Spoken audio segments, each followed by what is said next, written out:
என்ன பண்ணணும் பார்த்தீங்கன்னா, நம்ம எல்லாருக்கும் தெரியும் ஐபிஎல் ரொம்ப சூப்பராக போயிட்டுருக்குன்னு. அதுலேயும் ஐபிஎல்லில் ப்ளே ஆஃப் ஸ்டார்ட் ஆகிட்டனால ஐபிஎல் இன்னும் கொஞ்சம் இன்ட்ரெஸ்டிங்காக போயிட்டுருக்குன்னு சொல்லலாம்.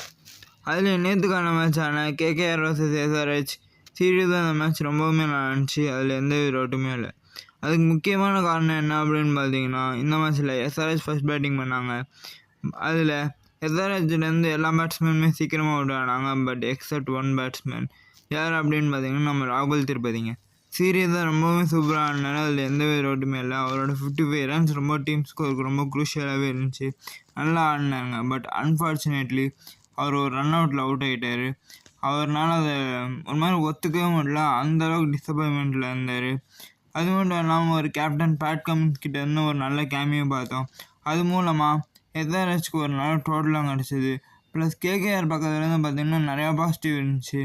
அதில் ஒன்றாவது மெயின் பாசிட்டிவ் என்ன அப்படின்னு பார்த்தீங்கன்னா, அவங்களோட பவுலிங் யூனிட்ஸ் ரொம்பவுமே நல்லாச்சுன்னு சொல்லலாம். சீரியஸாக ஒரு மிச்சல் ஸ்டார்க்கு இந்த சீசன் ஃபுல்லாக ஃபார்ம்லேயே இல்லைனாலும் கரெக்டாக எப்போ ஃபார்ம் பிடிக்கணுமோ அந்த இடத்துல ஃபார்ம் பிடிச்சி பயங்கரமாக பவுலிங் போட்டு ஒரு வேறு லெவல் பவுலிங் பர்ஃபார்மன்ஸ் கொடுத்துருந்தாரு.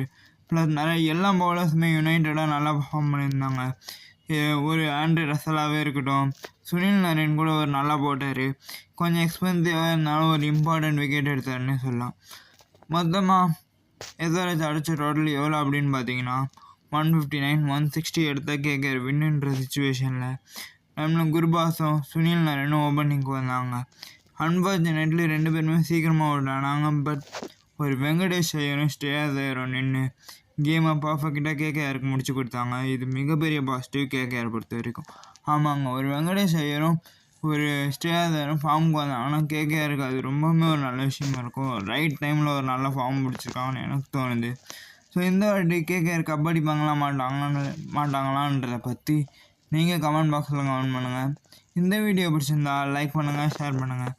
ஏஜே கிரிக்கெட் அப்டேட்ஸுக்கு சப்ஸ்கிரைப் பண்ணுங்கள். By guys.